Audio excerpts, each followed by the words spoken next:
Willie D Live. What's up, family? Interesting story out of China today. According to the Chinese government, COVID-19 originated in the United States, not China. The reason I'm laughing is because I wish I could see the expression on Donald Trump's face when he heard this report, because Trump led the charge in accusing China for creating the COVID-19 virus. Now, technically, some people say that, well, it did come out of China, but that Wuhan lab was owned by America, owned and operated by America, not China.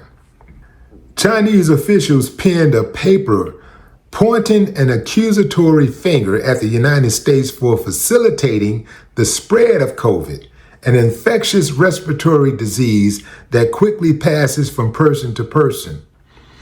In the essay, the officials wrote, "The United States should cease from shifting blame and evading responsibility. Stop finding external excuses for its internal malaise and genuinely reflect on and overhaul its public health policies." Adding insult to injury, China added, "The United States continues to turn a deaf ear to numerous questions over its conduct." I can't disagree with that, fam. The United States has been dodging questions over its conduct for centuries. It's amazing how they do that, though. Let me tell you something, fam.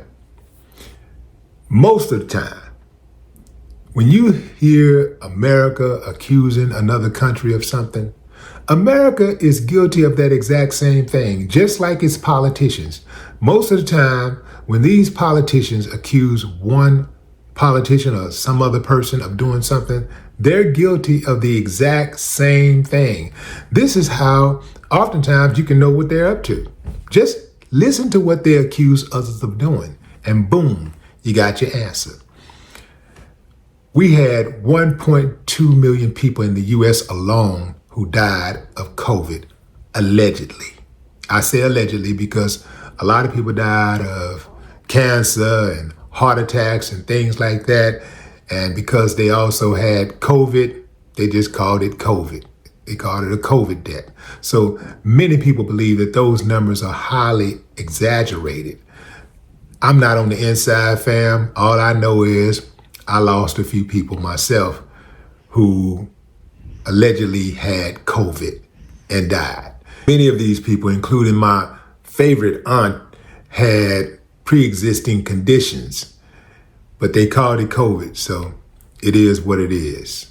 1.2 million people died, and a big part of that nobody's talking about is how Trump discontinued programs that Obama implemented to put us ahead of the curve in case of a pandemic and things of that nature.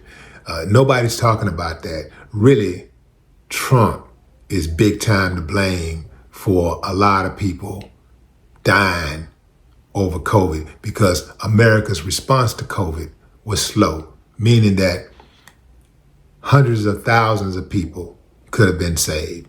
Hell, we probably wouldn't have even lost 1 million people. It probably wouldn't even lost 100,000 people or 10,000 people had he jumped out in front of it from the beginning, because you got to stay ready so you ain't got to get ready. The best way to deal with a disease is to prevent it from happening in the first place. But that's too much like right. No more talk.